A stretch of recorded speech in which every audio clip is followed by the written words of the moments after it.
पण संजय शिरसाट साहेबांच्या मुलांना तिथे एक अल्कोहोलची काही केमिकल फॅक्टरी, दारूच्या साठी लागणारे काही केमिकल फॅक्टरी त्यांना सुरू करायची होती.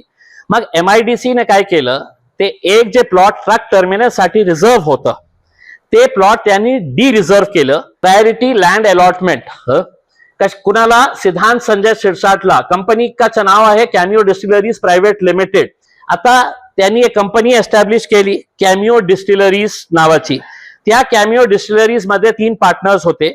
एक संजय शिरसाटचा मुलगा होता सिद्धांत, त्यांची बायको होती विजया संजय शिरसाट, आणि तिसरे होते एक अमीन बिल्डर, भावेन अमीन नावाचे. ते सगळे डॉक्युमेंट्स त्यांनी दिलं, लँड एक्वायर करून घेतलं, आणि लँड मिळाल्यानंतरच इमिजिएट भावेन अमीन त्या कंपनीतून बाहेर पडलं. आणि मग MIDC ने एक प्रस्ताव त्यांना पाठवलं. हे फक्त 2-3 महिन्यामध्ये हे सगळं झालं. त्यांनी एक प्रस्ताव पाठवलं की आम्हाला हे डी रिझर्व्ह आम्ही केलेलं आहे, आता हे प्रायोरिटीने हे लँड अलॉट करायचं आहे. आणि प्रायोरिटीने लँड अलॉट करताना कशासाठी आपल्याला अलॉट करायचं आहे हे त्यांनी सांगितलं. आणि त्यांनी हे प्रायोरिटी लँड अलॉटमेंट कुणाला, सिद्धांत संजय शिरसाटला. कंपनी का नाव आहे कॅमिओ डिस्टिलरीज प्रायव्हेट लिमिटेड. आणि याच्यामध्ये ते काय तयार करणार होते तर केमिकल्स. लँड किती पाहिजे, जितकं लँड डी रिझर्व्ह करण्यात आलं होतं एक्झॅक्टली तितकंच 21,275 स्क्वेअर मीटर डी रिझर्व्ह केली होती, आणि इतकंच लँड त्यांना पाहिजे होतं. तर ते लँड त्यांना अलॉट झाली.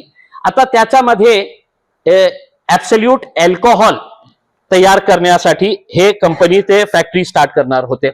आणि किती मोठी कंपनी आहे, 105 कोटी 105 crores 89 लाख रुपीज, म्हणजे सरासरी 106 कोटी रुपये, 106 करोड रुपीची कंपनी.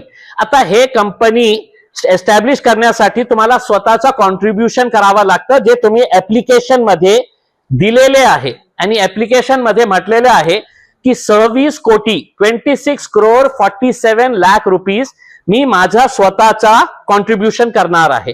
सेल्फ कॉन्ट्रीब्युशन माझ्या खिशातून मी 26 कोटी 47 लाख रुपीज देणार आहे, आणि बँकेतून कर्ज घेणार आहे 79 crore 42 लाख रुपीज आम्ही बँकेतून कर्ज घेणार आहे. माझा प्रश्न हे आहे की हे जे 26.5 कोटी रुपये तुम्ही सेल्फ करणार होते, तर कुठून घेणार होते, कोण तुम्हाला पैसे देणार होते, आणि बँकेतून तुम्ही घेणार होते ते वेगळी गोष्ट आहे. तर हे फायनान्स कुठून आणणार होते.